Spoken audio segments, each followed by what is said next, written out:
주님께서 여러분과 함께 또한 사제의 영과 함께 루카가 전한 거룩한 복음입니다. 주님 영광 받으소서. 그때 헤로데 영주는 예수님께서 하신 모든 일을 전해 듣고 몹시 당황하였다. 더러는 요한이 죽은 이들 가운데에서 되살아났다 하고 더러는 엘리야가 나타났다 하는가 하면 또 어떤 이들은 옛 예언자 한 분이 다시 살아났다 하였기 때문이다. 그래서 헤로데는 이렇게 말하였다. 요한은 내가 목을 베었는데 소문에 들리는 이 사람은 누구인가? 그러면서 그는 예수님을 만나 보려고 하였다. 주님의 말씀입니다. 그리스도님 찬미합니다. 찬미 예수님. 찬미 예수님.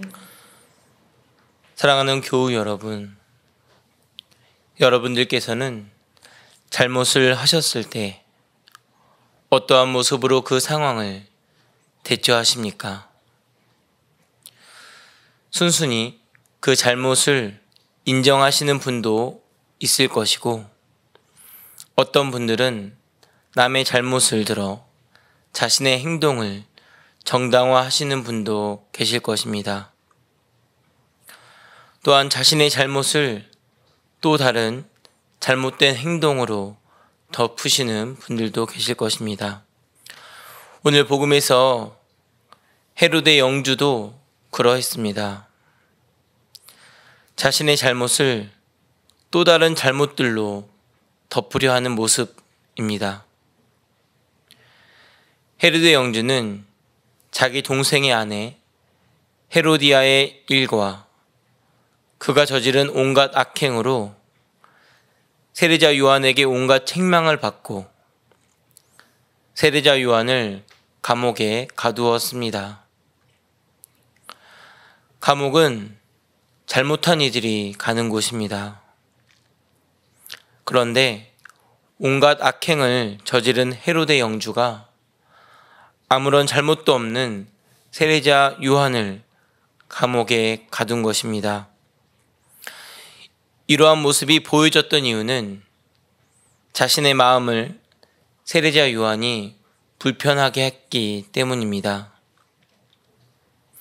세례자 요한은 한결같이 올바른 것을 이야기하였지만 비뚤어진 마음은 그것이 옳고 그름을 식별하지 못하게 만들고 그저 자신의 입맛에 맞지 않음이 헤로데 영주에게 더욱 크게 느껴졌을 것입니다.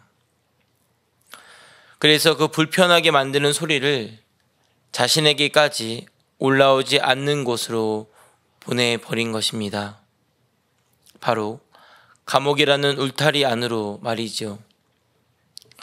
그런데 그의 만행은 여기서 그치지 않습니다. 자신이 손님들 앞에서 했던 이야기를 번복하는 것이 두려워 생명보다 자신의 체면을 선택합니다. 그렇게 세례자 요한은 올바른 이야기를 했다고 하여 처형까지 당한 것입니다. 한 사람의 생명이 한 사람의 체면으로 쓰러져 간 것이지요. 그리고 이러한 헤로데 영주의 마음 한켠에 죄책감이 자리하여 요한이 죽은 이후에도 자신을 반복적으로 괴롭혔을 것입니다. 그러기에 오늘 복음에 나오는 것처럼 헤로데는 혹시나 하는 마음에 예수님께서 하신 모든 일을 듣습니다. 그리고 사람들이 그에 대해 하는 많은 이야기 중 요한이 죽은 이들 가운데에서 되살아났다를 가장 신경 썼을 소문일 것입니다. 그러기에 오늘 복음에서 예수님을 엘리야라고도 하고 옛 예언자 가운데 한 분이 되살아났다고 하는 많은 소리 중 가장 먼저 기록되고 있음을 통해 우리는 그 헤로데 영주의 마음을 엿볼 수 있습니다.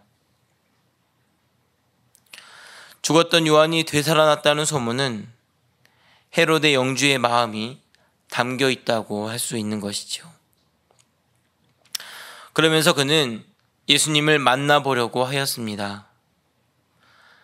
많은 이들도 예수님을 만나보고 싶어 했지만 그 많은 이들이 예수님을 만나려고 하는 마음과는 다른 마음입니다.